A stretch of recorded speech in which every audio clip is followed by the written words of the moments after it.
Hello, Sheila. Gusto ko lang sana sabihin sa'yo na happy birthday. I do wish you the best. Even though wala na tayo. I do still wish na magkita pa tayo. I do still wish that I still get together.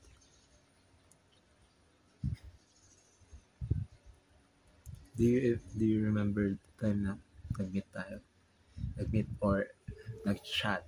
Actually, nag-chat. Naalala mo pa yun? Ano nga ulit yung date? Kung kailan yun?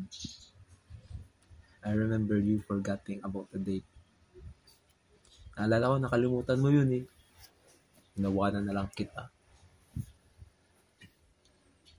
Tatanong pa kita nun, nabot dun sa problem. Grabe. Tapos tignan mo ngayon. I hope na maging successful tayo, bro. I hope na. Gusto pa kita makasama. Those words. Lagi siyang lumalabas sa bibig ko tuwing naalala kita. Gusto ko pa siya makasama. Maybe this is the regret. Yung regret ko ata to eh. Ano?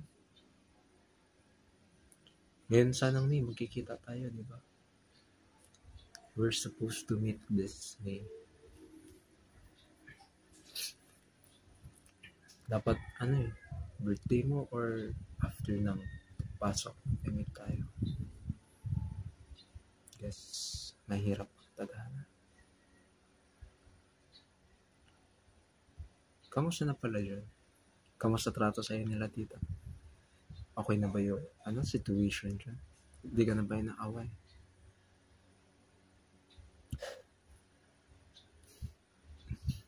Sana okay ka pa. Sorry, I brought na trouble sa'yo ah. Ang dami kong problema na bigay. Grabe. Supposedly, dapat February pa lang, pinuntahan na talaga kita. Ano? Kaso natira sa akin ng pera, no? Konti na lang. 2,000 na tayo. It's supposed to be my travel expenses for this time. Pinasana yung pamasahe ko. I do still love you. I love you so much. Kung alam mo lang kung gaano kita kamahal. Grabe. Hindi ko makakalimutan yung oras natin. Together. Yung calls, yung sleepless nights, times that we spent together. Hindi ko yun makakalimutan. I hope di mo rin kalimutan. This isn't a goodbye message or what. This is just a, what you call it? Birthday message. I do want us to get back together. But how can I fight for a love na ako na lang lumalaban? I love you, present man, past man, future. I do still love you. Yung images na create ko sa utak ko. Grabe. Supposedly, kasama na tayo eh. Or no. Supposedly, nasa harap na kita ngayon, nag-uusap tayo. I don't even know if mapapanood mo to. Hindi ko nga alam kung mapapanood mo tong video na to eh. You're with Dan, I guess. Kasama mo yung sabi mo friend mo lang.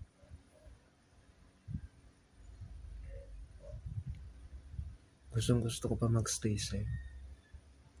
Hindi ko na-regret yun.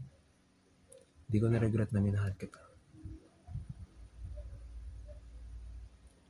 I love your flaws. I love how you smile. Grabe. Ang heartwarming ng smile, actually. I do miss that. I miss you.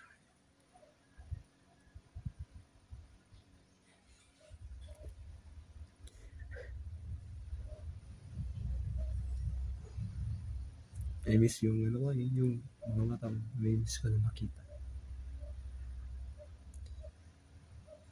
I miss how you looked at me. You look at me through photos. Do I even still? Ay, tingin ko hindi na. Dinilit mo na yung mga photos na binigay ko sa'yo. I knew that.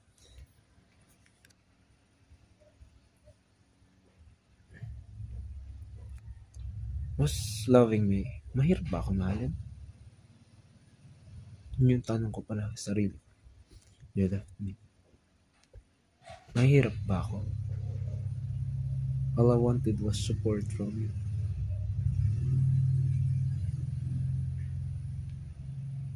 Gusto ko sana intindihin mo yun eh. I do have my busy times, my free times. I do still, di ba? Na-update pa naman kita.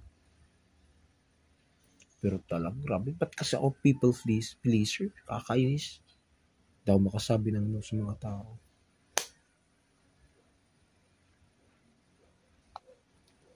Grabe. Utusan lang ako. Hindi ako makasabi ng no eh. Sige lang, okay lang.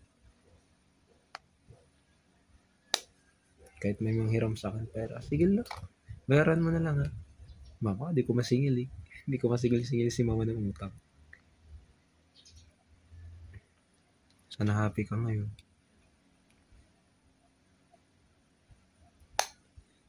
Sana hindi ka na mamblema.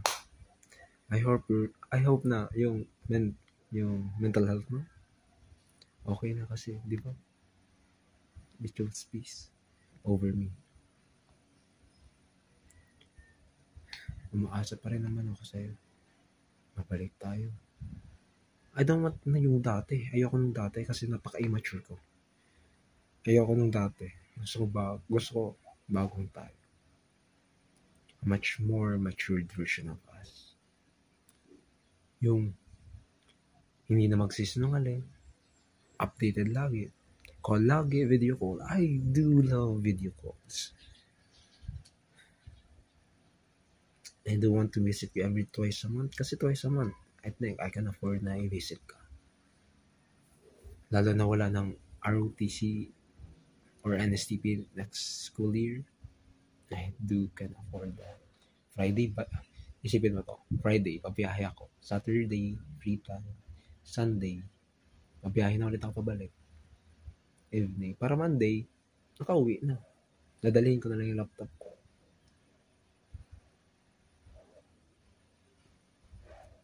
I miss you so much. Kung naghintay tayo noon, hindi pa tayo nagbe-break, baka nag-meet na tayo.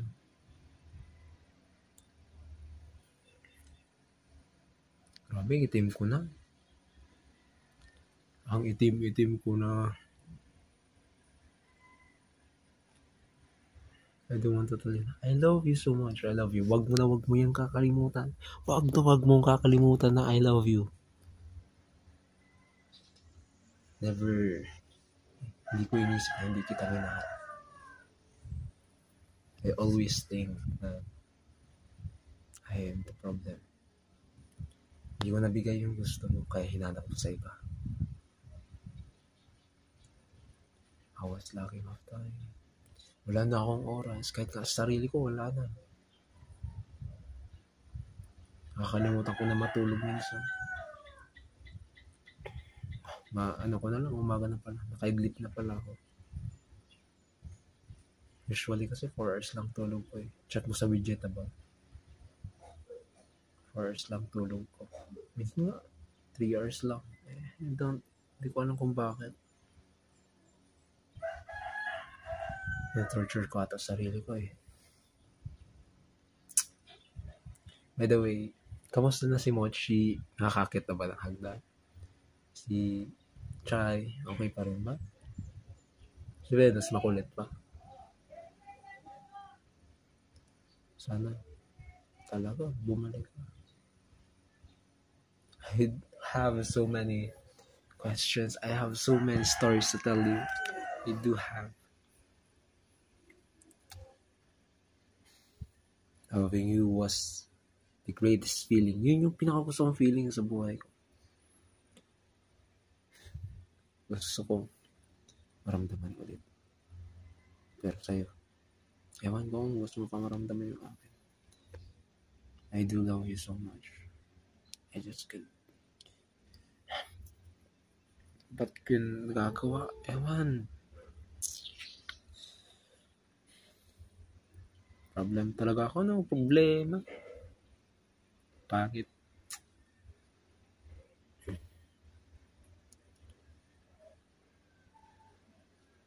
I do wish you the best. Oo nga pala, this video is only a one-time video. So it would be deleted after watching this. Sana hindi mo itapon yung box. All of those, yung ano na yun, clip. Di ba yung pre-promise ko yun sa'yo? Sabi ko, mapadalhan kita ng hair clip.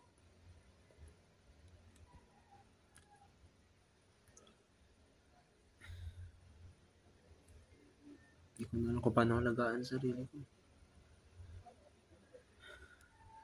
Grabe. Alam mo kung bakit ako nag-study lang nun? Kasi, plano ko talaga nun, birthday mo, papakilala na ako nun eh. Papakita ko grades ko. Kasi ko, ito ang grades ko. Tita, tignan mo, mataas ang grades ko. Mataas ang grades ko. I think, deserving ako para maging boyfriend ng anak niyo.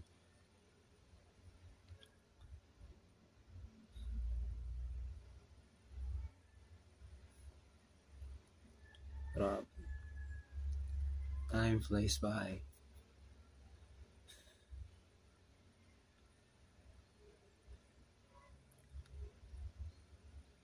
I love you so much. I do miss you. Miss kita. But, namimiss mo ba ako? I guess not. Gusto ko rin bisitahin mo ko sa ROTC naman eh. Teka, dapat tinitignan niya rin ako sa ROTC. Dapat kasama ko siya. Dapat kaya ako siya. Dapat ako nagbubuhat ng bag niya. Dapat ako nagsisinta sa kanya. Dapat dapat ako yun. That should be me.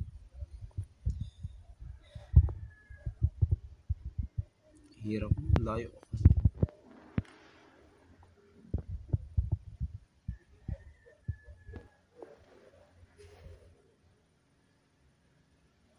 Layo natin sa isa't isa.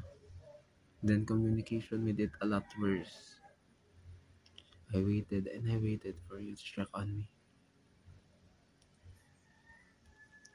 I don't want to let go kasi I believe na our relation is something worth it. Worth the risk. Worth the hurt.